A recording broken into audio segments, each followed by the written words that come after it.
Hello everyone, welcome to our YouTube channel. हमारा आज का सेशन अगेन माइक्रो इकोनॉमिक्स के क्वेश्चंस पे है, जहां हम लोग माइक्रो इकोनॉमिक्स के और फर्दर 50 एमसीक्यूज डिस्कस करने वाले हैं। और यहाँ हम लोग कौन से टॉपिक्स कवर करें ये हमने बताए थे। बेसिकली यहाँ पे जो हमारा टॉपिक इन डिफरेंस कर्व है, मार्जिनल यूटिलिटी कर्व है, मार्जिनल यूटिलिटी टोटल यूटिलिटी का relation, income effect, substitution effect and price effect पे हमने यहाँ कुछ क्वेश्चंस इंक्लूड किए हैं। जहाँ हमारे पास सबसे पहला क्वेश्चन है, the concept of utility was introduced by Marshall, Hicks and Allen, Jeremy Bentham and Gossen. Correct answer होगा सी, जेरेमी बेंथम। अब देखो, इसके पहले भी हमने जो 50 एमसीक्यूज अपलोड किया, अगर वो क्लास अभी तक आपने नहीं की है तो उसकी लिंक हमने आपको डिस्क्रिप्शन बॉक्स में दे रखी है। Cardinal utility analysis to consumer equilibrium was developed by, ये डेवलप्ड हुआ था by Marshall. Marginal cost at any level of output is given by slope of TC curve, slope of TVC curve, slope of either TC और TVC। क्योंकि अगर हम लोग marginal cost की बात करें तो ये हम टोटल कॉस्ट से भी कैलकुलेट कर सकते हैं और टोटल वेरिएबल कॉस्ट से भी कैलकुलेट कर सकते हैं। Next, if a firm's average cost is ₹32 at 6 units of output and ₹34 at 7 unit, which among the following is the marginal cost of producing the 7th unit? अब marginal cost की बात करें तो ये हम कैसे निकाल सकते हैं, TUN-1। मेरे पास एवरेज कॉस्ट दी हुई है 6 की भी और 7 की भी। तो देखो, एवरेज कॉस्ट बेसिकली क्या होता है, total cost divided by number of units. Average cost कितना है, 32। टोटल कॉस्ट नहीं दिया हुआ है, डिवाइडेड बाय 6। तो इससे क्या हम टोटल कॉस्ट निकाल लेंगे, ये आएगा, इससे टोटल कॉस्ट कैलकुलेट करने पे आएगा 192। वैसे ही जब हम 7th यूनिट के लिए टोटल कॉस्ट निकालेंगे तो वो कितनी आएगी, 34 मल्टीप्लाई बाय 7, जो कि कैलकुलेट करने पे आएगी 238। अब देखो, मेरे पास टोटल कॉस्ट आ गई 6 यूनिट की, 7th यूनिट की। तो हम लोग सीधे क्या करेंगे, 7th unit minus 6th unit, इसी से ना मार्जिनल कॉस्ट निकलेगा, यह आएगा 46। और मार्जिनल कॉस्ट क्या होता है, एडिशनल 1 यूनिट लगाने से आपकी कॉस्ट कितनी इंक्रीज हुई। तो करेक्ट आंसर होगा A, 46। Next, the cost that can not be recovered once spent is sunk cost. The saucer type of modern short run average variable cost, ये क्या रिप्रेजेंट करता है, short run average variable cost ये represent करता है managerial cost को। तो correct answer होगा B. The long run average cost curve in modern cost theory is रफली। अब long run average cost curve की बात करें तो कुछ इस तरीके से ये बनता है, short run average cost curve की हेल्प से एनवलप शेप में। तो इसका करेक्ट आंसर होगा A, U shaped. Next, under increasing return to scale which of the following is the nature of long run average cost curve, downward sloping, upward rising, parallel to output axis और identical to short run average cost curve। अभी हमने बताया कि identical होता है किसके, short run average cost curve के। तो करेक्ट आंसर होगा D. Next, which of the following is a U shape average fix cost curve. No, ये तो इस तरीके से बनता है। टोटल कॉस्ट कर्व ये पैरेलल बनता है, average variable cost curve and total variable cost curve. Correct answer होगा सी, क्योंकि अगर एवरेज वेरिएबल कॉस्ट कर्व की बात करें तो ये यू शेप्ड होता है और बाकी average fix cost curve downward sloping होता है and total cost curve parallel to X axis होता है। एएफसी कर्व ये हमेशा क्या होगा, डाउनवर्ड स्लोपिंग, जैसा कि अभी बताया है। Next, implicit cost of a factor of production is determined by it's, ये हमेशा इसके संक कॉस्ट से ही डिटरमाइन किया जाता है। इकोनॉमिक कॉस्ट में दोनों इंक्लूड होते हैं, एक्सप्लिसिट कॉस्ट भी और इम्प्लिसिट कॉस्ट भी। The U shape of marginal cost curve ये क्या रिफ्लेक्ट करता है, ये हमेशा रिफ्लेक्ट करेगा law of variable proportion. Next, envelope curve को हम लोग और किस नाम से जानते हैं, long run average cost curve, जो कि अभी हमने ऊपर डिस्कस किया। Next, in long run which factor of production is fix, कोई फैक्टर ऑफ प्रोडक्शन फिक्स नहीं होता, सब वेरिएबल होते हैं। तो करेक्ट आंसर होगा D, none of the above.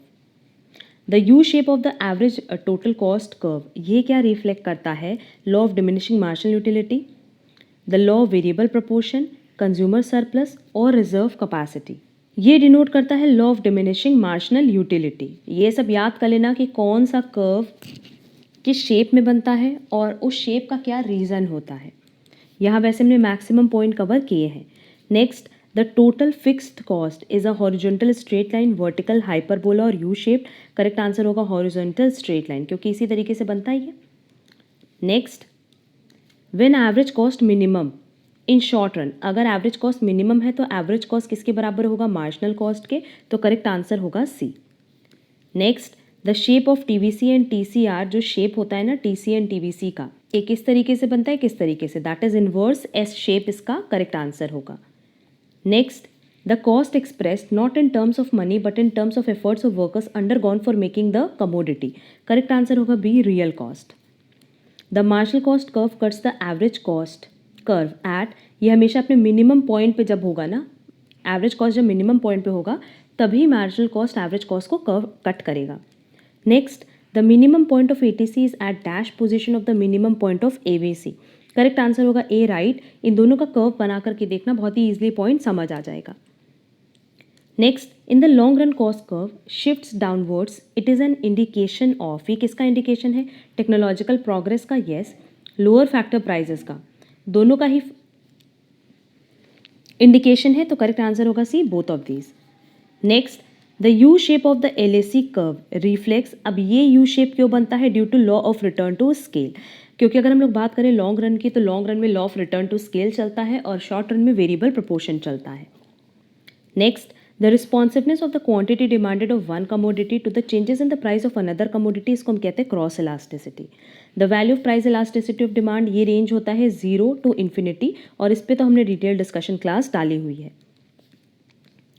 Next, a production possibility curve is concave to the point of origin. क्यों? Increasing marginal rate of transformation, yes. Increasing marginal opportunity cost, दोनों की वजह से ही ये concave बनता है. The deductive method is also known as abstract, analytical, priori method. Correct answer होगा D, all of the above. Next, an essay on the nature and significance of economic science was written by Lord Robbins. The word microeconomics and macroeconomics were first coined by Ragnar Frisch. Next, excess capacity is a feature of equilibrium under monopolistic competition. क्योंकि यहाँ access capacity की बात की, और access capacity आपको कहाँ मिलेगा, monopolistic competition में. विच of the following is an important form, collusive oligopoly, cartel. Next, OPEC, ये किसका एग्जाम्पल है, कार्टेल का, और इस पर हमने पहले भी डिस्कशन किया हुआ है. Comparing a monopoly and competitive firm, monopolist हमेशा प्रोड्यूस करेगा कम हायर प्राइस पे. क्यों? क्योंकि उसको पता है कि उसका प्रोडक्ट मार्केट में अकेला है, उसका कोई सब्सटीट्यूट नहीं है, तो वो बहुत ही ईजिली सेल हो जाएगा. A natural monopoly has a declining dash over a large range of output. Long run average cost. Next, which form of monopoly control is most advantageous to consumer, price control, quantity control, lump sum tax, or all of the above. Price control, क्योंकि monopoly में सबसे बड़ा benefit किसका मिलता है, इसी के लिए तो मिलता है ना कि प्राइस आप जितना चाहो रख सकते हो. The market structure of perfect mobility of factors and products is called perfect competition market. The market structure with perfect knowledge is called perfect competition market. The condition of perfect competition is fulfilled when sellers are large in number, yes. Buyers are large in number, yes. Commodity product produced is homogeneous. अगर monopolistic पूछता तो वहाँ heterogeneous होता. Correct answer होगा D, all of the above. The following are conditions of perfect competition except sellers are large in number, ये correct है. Buyers are large in number, ये भी करेक्ट है. Commodity product is homogeneous, ये भी correct है. Differentiated नहीं होता. Differentiated किस मार्केट में होता है, monopolistic competition मार्केट में. Next, the following are conditions of perfect competition except strong barriers to entry. नहीं, entry exit free है, कोई भी आ सकता है, कोई भी जा सकता है. The following are conditions of perfect competition except sellers are large in number, single buyer, no, बहुत सारे buyers होते हैं. The condition of short run equilibrium under perfect competition is, ये हमेशा क्या होता है, MR is equal to MC. That is correct answer होगा A. The large number of firms producing the same commodity ensure that the individual firm has no control over price of the commodity as well as quantity of the commodity. Correct answer होगा C. Next, individual firm has no control on the price of the commodity in the market is a condition of, ये किसकी condition है, perfect competition market की. In a perfect competitive market, firm is a price giver and the industry is a price taker. No, firm is a price taker and industry is a price giver. Correct answer होगा B. One of the essential conditions of perfect competition is, perfect competition की जो सबसे essential condition है वो ये है, only one price for identical goods at one time. जैसे monopoly में फ्लक्चुएट होता है, बट परफेक्ट कॉम्पिटिशन मार्केट में फ्लक्चुएट नहीं होता. Under perfect market conditions, the individual firm in the industry has control over the price of the product. Perfect market condition में क्या किसी इंडिविजुअल फर्म का प्राइस पे कंट्रोल होता है? नहीं, बिल्कुल नहीं होता वो, क्योंकि वो प्राइस टेकर होते हैं। क्लियर? तो करेक्ट आंसर होगा C, no. Next, the condition of short run equilibrium under perfect competition is MC is equal to MR. Yes, MC cuts MR from below. MC is rising when it cuts AR. Correct answer होगा D, all of the above, क्योंकि अगर हम short run equilibrium condition की बात करें तो हर एक market में ये सेम है।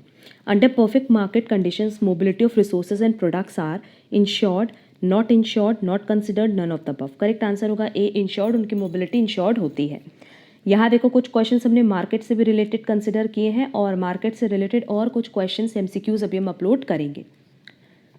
ये नेक्स्ट 50 MCQs थे रिलेटेड टू माइक्रो इकोनॉमिक्स। अगर किसी भी क्वेश्चन में कोई डाउट है तो आप कमेंट बॉक्स में कमेंट करके पूछ सकते हो। एंड अगर आपको आज का क्लास पसंद आए तो वीडियो को लाइक, कमेंट, शेयर ज़रूर करना। अब हम लोग मिलेंगे हमारी नेक्स्ट क्लास में, जहाँ हम लोग कुछ और MCQs पे डिस्कशन करेंगे। आज के लिए बस इतना। Thank you so much.